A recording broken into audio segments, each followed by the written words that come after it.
Owners get $500 purchase allowance plus deferred monthly payments for 90 days on Encore GX models. It's going to be a great month for Riviera. You heard about Riviera's Share the Profit sale, Herm. What? The profits. Gotta discount everything. We've been doing it since the 60s. It's Riviera Upholstery's Share the Profit sale. Get up to 30% off any furniture reupholstery project. So send that old couch on a trip to the Riviera. Riviera Reupholstered Furniture, that is. Call 800-55-COVER. 800-552-6837. Watch Off the Clock today at 2 on KTLA 5.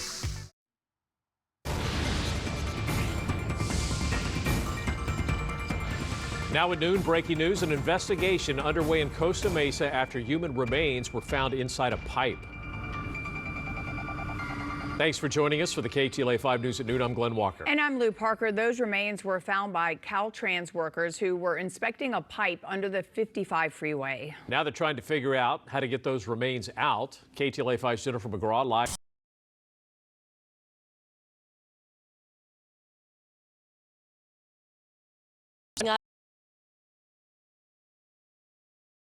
In which we're told are being used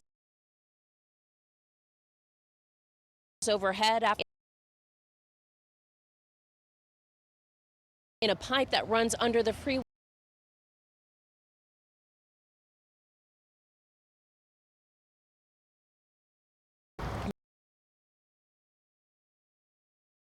This is from north to the southbound lanes right at the 73 split. On Monday morning, Caltrans workers were doing some inspection on a culvert pipe in Costa Mesa when their robot cam spotted those remains. CHP units were dispatched as well as Caltrans supervisor. That supervisor confirming that, in fact, they do believe human remains were found in the pipe. They have been trying to formulate a plan to extricate the remains from the pipe, which they have been doing throughout the day. They will be flushing it out.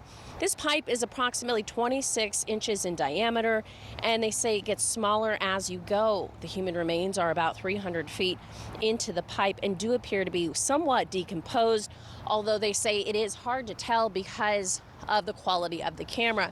Caltrans workers will remain out here and trying again to flush out those human remains, but there's no telling just how long they've been down there or how that person got stuck or perhaps got in there in the first place. That's the very latest live in Costa Mesa. Jennifer McGraw, KTLA 5 News. Jennifer, thank you. A lieutenant with the LA County Sheriff's Department has filed a lawsuit claiming retaliation for donating money to a political challenger of Sheriff Alex Villanueva. Now, that suit was filed yesterday by Joseph Garrido. He claims a $1,500 donation to the campaign of retired Commander Eli Vera led to a false criminal probe into whether he misused his department-issued car. Vera ran for sheriff in the June primary but did not advance to the runoff election. The suit also says Garrido faced retaliation for helping to expose a scheme by sheriff's officials to withhold bonus pay owed to deputies with special training in explosives. The suit also claims he called attention to the overheating death of a police dog in 2020 after a sergeant left the dog in a car for more than 4 hours. The department says there was no negligence or employee misconduct in the death of that dog.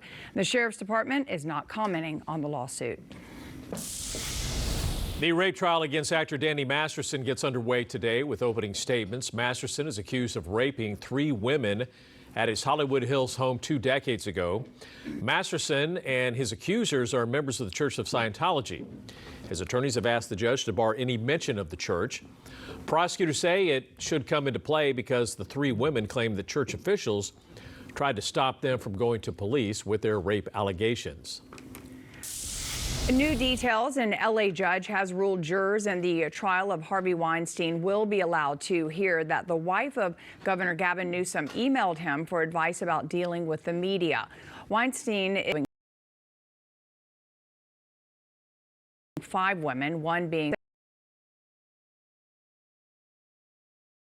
say that she sent that email to Weinstein in 2007, 2 years after he allegedly raped and assaulted her in the Beverly Hills Hotel.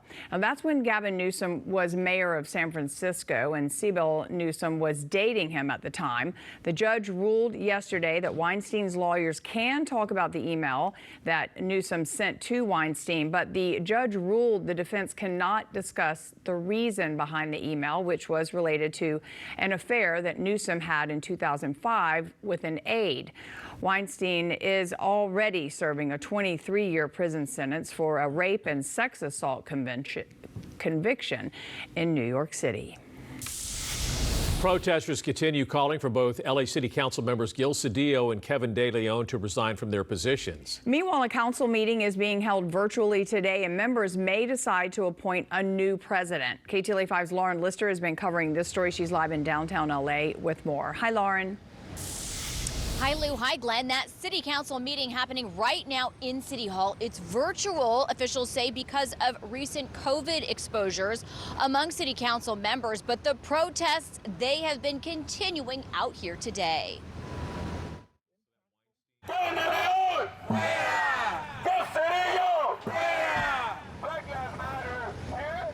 As the city council meeting began around 10 a.m., protesters marching around City Hall. Among the group, activists from Black Lives Matters and also ACCE Action, a Democratic multiracial community group. Around 4 dozen by my count. It's more than a week since the scandal ensnaring 3 city council members broke. Demonstrators saying they will not let up until all 3 of those members resign.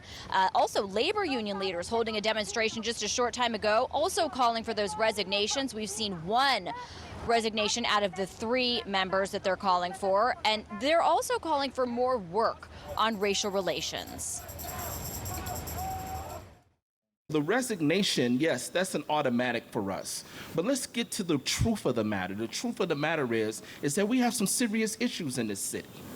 And unless we start having the conversation about race, it's going to continue to happen, whether it's behind closed doors, whether it's out in public, whether it's at school. There were 4 people in that meeting last year where leaked audio has exposed racist remarks made, and everyone present at that meeting has come under fire. All of them have apologized for their role in that meeting. Former council president Nury Martinez resigned from the council entirely Friday. She was heard making the comments that drew the most outrage. Also, Ron Herrera, a labor leader, stepped down from his role, but Gil Cedillo and Kevin De Leon, they are holding out despite calls from the public, some that you just heard, also city council colleagues, and even the President of the United States. At today's virtual city council meeting, many public commenters continuing to call for those 2 men to step down, but not all of them. Yeah, I'm asking Kevin De Leon not to resign. He is doing a great job with his real voters in his district.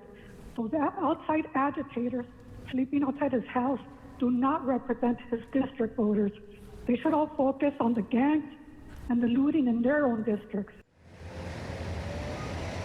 With Nury Martinez out and off of the council, they need a new council president, and they are set to take up that issue today. They may even vote for that new council president. We'll continue to watch that. For now, that's the latest live here at City Hall. I'll send it back to you in the studio. President Biden is pledging to send a bill to Congress that would codify abortion rights in the U.S. if Democrats can retain control of Congress next month. The president spoke this morning at an event held by the Democratic National Committee in Washington, D.C. The president and the Democratic Party have made reproductive rights a key rallying point for the November election, and they're hoping the issue can bring out supporters to the polls. And come this November, we're going to see what happens all over America, God willing. You know, it's only been 4 months since the Dobbs decision, but we're no longer have to imagine the chaos and the heartache it's causing. Since the overturning of Roe v. Wade in June, 14 states have now outlawed the procedure. The president says if the Congress were to flip to GOP control, he would veto any abortion restrictions that would come to his desk. All right, a man of many talents with us today, Andy Reesmeyer. Hi, Andy. He's got a long day, dude. Yeah, it's going to be good, though. You know, if you like me, I guess. If you like listening to me talk, you're going to have a great day. If not, I'm so sorry. Hey, real quickly, LAX right now, 81 degrees. So we've just broken the 80-degree mark here. 87 up in Burbank in the San Fernando Valley. 85 at John Wayne Airport and 83 in Ontario. Look at these in case you're flying today. If you're a pilot, these are very interesting to you. But of course, those are a little bit warmer. We're going to have a warming trend, like we said.